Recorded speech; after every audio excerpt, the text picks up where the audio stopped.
ಪೂಜೆ ಸೇವೆಯನು ಮಾನವ ನಡೆಸಿದರೆ ಮಹಾಪೂಜೆ ಸೇವೆಯನು ಮಾನವ ನಡೆಸಿದರೆ ಮನದೀಷ್ಟವೆಲ್ಲವನು ನಡೆಸೋದೊರೆ. ಉಡುಪಿಯಲ್ಲಿ ನೆಲೆಸಿರುವ ಬಾಲಕೃಷ್ಣನೇ ತವ ಶರಣ ಜನರ ಕಾಯು ಮುದ್ದು ಕೃಷ್ಣನೇ. ಉಡುಪಿಯಲ್ಲಿ ನೆಲೆಸಿರುವ ಬಾಲಕೃಷ್ಣನೇ ನಮೋ ನಮೋ ನಮೋ ಶ್ರೀ ಉಡುಪಿ ಕೃಷ್ಣನೇ. ನಮೋ ನಮೋ ನಮೋ ಶ್ರೀ ಬಾಲಕೃಷ್ಣನೇ. ಕೃಷ್ಣನ ಉಡುಪಿಯಲ್ಲಿ ಸಹಜವಾಗಿಯೇ ಕೃಷ್ಣಾಷ್ಟಮಿ ಬಹಳ ದೊಡ್ಡ ಹಬ್ಬ. ಕೃಷ್ಣನ ವಿಗ್ರಹಕ್ಕೆ ಕೃಷ್ಣನ ಬಾಲಲೀಲೆಗೆ ಸಂಬಂಧಪಟ್ಟಂತೆ ವಿಶೇಷ ಅಲಂಕಾರ.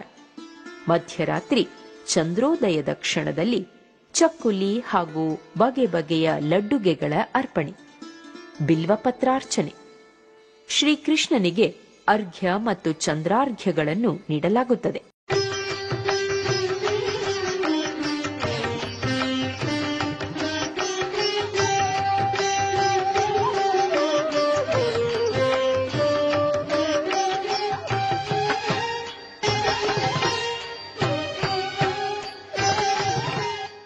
ಮರುದಿನ ಶ್ರೀಕೃಷ್ಣ ಲೀಲೋತ್ಸವ. ಮೊಸರು ಕುಡಿಕೆಗಳನ್ನು ಒಡೆಯುವುದು, ಬಗೆ ಬಗೆಯ ವೇಷಗಳನ್ನು ಧರಿಸುವುದು, ಸ್ತಬ್ಧ ಚಿತ್ರಗಳ ಮೆರವಣಿಗೆ, ಶ್ರೀಕೃಷ್ಣನ ಪೂಜಾ ವೈಭವಗಳು ಭಕ್ತ ಸಮೂಹದ ಕಣ್ಮನ ತಣಿಸುತ್ತವೆ. ಹೂಬೇಕೆ ಪರಿಮಳದ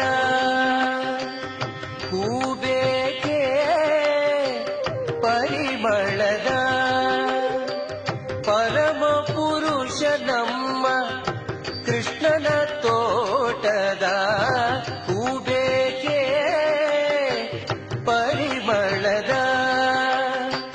ಪರಮ ಪುರುಷ ನಮ್ಮ ಕೃಷ್ಣನ ತೋಟದ ಹೂಬೇಕೆ ಪರಿಮಳದ.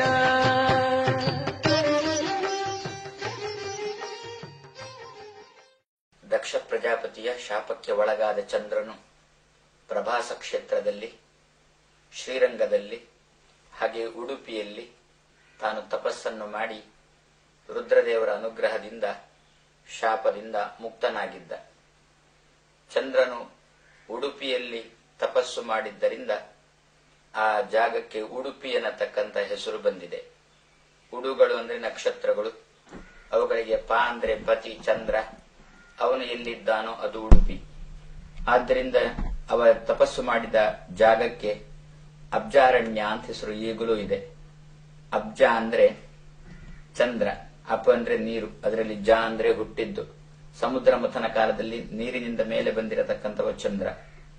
ಅವನು ತಪಸ್ಸು ಮಾಡಿದ ಅರಣ್ಯಕ್ಕೆ ಅಬ್ಜಾರಣ್ಯ ಅಂತ, ಈಗ ಅದನ್ನು ಅಜ್ಜರ ಕಾಡು ಅಂತ ಕರೀತಾ ಇದ್ದಾರೆ. ಇಂತಹ ಉಡುಪಿ ಕ್ಷೇತ್ರದಲ್ಲಿ ವಾಯುದೇವರ ತೃತೀಯ ಅವತಾರವಾದ ಆಚಾರ್ಯ ಮಧ್ವರು, ಮೊದಲಿನ ಅವತಾರ ಹನುಮಂತ, ಎರಡನೇದ್ದು ಭೀಮಸೇನ, ಮೂರನೆಯವನಾದ ಆಚಾರ್ಯ ಮಧ್ವರು ದ್ವಾರಕೆಯಿಂದ ಹಡಗಿನ ಮೂಲಕ ಉಡುಪಿಗೆ ಬಂದಿರುವ ಕಡಗೋಲು ಹಾಗೂ ಹಗ್ಗವನ್ನು ಕೈಯಲ್ಲಿ ಹಿಡಿದಿರುವ ಕೃಷ್ಣನನ್ನು ತಾನು ಪ್ರತಿಷ್ಠೆ ಮಾಡಿ ಕೃಷ್ಣನ ಪೂಜೆಗೆ ಅಂತ ಹೇಳಿ 8 ಬಾಲಸನ್ಯಾಸಿಗಳನ್ನು ಆಜ್ಞಾಪಿಸಿದರು. ಕೃಷ್ಣ ಅವತಾರ ಮಾಡಿದ್ದು ಅಷ್ಟಮಿ ತಿಥಿಯಲ್ಲಿ. ಕೃಷ್ಣನಿಗೆ ಮಹಿಷಿಯರು 8, ಕೃಷ್ಣ ದೇವಕಿಯ 8ನೆಯ ಮಗ. ದಶಾವತಾರಗಳಲ್ಲಿ ಕೃಷ್ಣಾವತಾರ 8ನೇ ಅವತಾರ. ಆದ್ದರಿಂದ ಆಚಾರ್ಯ ಮಧ್ವರು ಕೃಷ್ಣನ ಪೂಜೆಗೆ 8 ಸನ್ಯಾಸಿಗಳನ್ನು ನೇಮಕ ಮಾಡಿದ್ದಾರೆ. ಅವರು ಕೃಷ್ಣನನ್ನು ಸರದಿ ಪ್ರಕಾರ 2 ವರ್ಷಕ್ಕೊಮ್ಮೆ ಕೃಷ್ಣನ ಪೂಜೆ ಮಾಡಿಕೊಂಡು, ಅಂದರೆ 8 ಮಠಗಳು 16 ವರ್ಷದಲ್ಲಿ 2 ವರ್ಷ ಕೃಷ್ಣನ ಆರಾಧನೆ ಮಾಡಿಕೊಂಡು, ಆಚಾರ್ಯ ಮಧ್ವರ ಸಿದ್ಧಾಂತ ವಿಷ್ಣು ಸರ್ವೋತ್ತಮತ್ವ ಸಿದ್ಧಾಂತ, ಜೀವರುಗಳಲ್ಲಿ ಭೇದ ಇದೆ, ಜಗತ್ತು ಸತ್ಯ, ಭಗವಂತ ಸರ್ವೋತ್ತಮ ಅಂತ ಸಿದ್ಧಾಂತವನ್ನು ಜಗತ್ತಿಗೆ, ವೇದದ ಸಿದ್ಧಾಂತವನ್ನು, ವೇದವ್ಯಾಸ ದೇವರ ಅಭಿಪ್ರಾಯವನ್ನು ಜಗತ್ತಿಗೆ ಕೊಟ್ಟಿರುವ ಮಧ್ವರ ಈ ವಿಚಾರವನ್ನು ತಾವು ಎಲ್ಲ 14 ವರ್ಷ ಸರ್ವತ್ರ ಪ್ರಚಾರ ಮಾಡಿ 2 ವರ್ಷ ಕೃಷ್ಣನ ಸೇವೆಗಾಗಿ ಉಡುಪಿಯಲ್ಲಿ ಇರ್ತಾರೆ. ಇಷ್ಟು ಬಹಳ ಪ್ರಸಿದ್ಧವಾಗಿರತಕ್ಕಂಥ, ಜಗತ್ತಿನಲ್ಲೇ ಪ್ರಸಿದ್ಧವಾಗಿರತಕ್ಕಂಥ ಕ್ಷೇತ್ರ ಉಡುಪಿ ಕ್ಷೇತ್ರ. ಇಲ್ಲಿ 2 ವರ್ಷಕ್ಕೊಮ್ಮೆ ನಡೆಯುವ ಪರ್ಯಾಯ ಉತ್ಸವವೇ ಬಹಳ ಶ್ರೇಷ್ಠವಾದ ಉತ್ಸವ. ನಂತರದಲ್ಲಿ ಪ್ರತಿ ವರ್ಷ ಕೃಷ್ಣನ ವಾರ್ಷಿಕೋತ್ಸವ, ಮಕರ ಸಂಕ್ರಮಣದ ದಿವಸ 3 ತೇರುಗಳನ್ನು ಎಳೆಯತಕ್ಕಂಥ ಒಂದು ಕಣ್ಣಿಗೆ ಹಬ್ಬವನ್ನುಂಟು ಮಾಡುವ, ಬಹಳ ಜನರನ್ನು ಸೇರಿಸಿಕೊಳ್ಳುವ ಉತ್ಸವ ನಡೆಯುತ್ತೆ. ಹಾಗೆಯೇ ಪ್ರತಿ ವರ್ಷ ಕೃಷ್ಣಾಷ್ಟಮಿ ದಿವಸವೂ ಕೂಡ ಬಹಳ ವಿಜೃಂಭಣೆಯಿಂದ ಪೂಜೆ ಉತ್ಸವಾದಿಗಳು ನಡೆಯುತ್ತೆ. ಇಂತಹ ಉಡುಪಿಯಲ್ಲಿ ಸಮೀಪದಲ್ಲೇ ಪಾಜಕ ಎನ್ನತಕ್ಕಂಥ ಕ್ಷೇತ್ರ, ಅಲ್ಲಿ ಕೃಷ್ಣನನ್ನು ಪ್ರತಿಷ್ಠೆ ಮಾಡಿದ ಆಚಾರ್ಯ ಮಧ್ವರು ಅವತಾರ ಮಾಡಿದ್ದಾರೆ. ಅವತಾರ ಮಾಡಿ 3 ಲೋಕಕ್ಕೂ ನಿಜವಾದ ಸಿದ್ಧಾಂತವನ್ನು, ನಿಜವಾದ ವೇದದ ವಿಚಾರವನ್ನು ತಾನು ಪ್ರಚಾರ ಮಾಡಿದ್ದಾರೆ. ಆ ಜಾಗಕ್ಕೆ ಪಾಜಕ ಕ್ಷೇತ್ರ ಅಂತ ಹೆಸರು.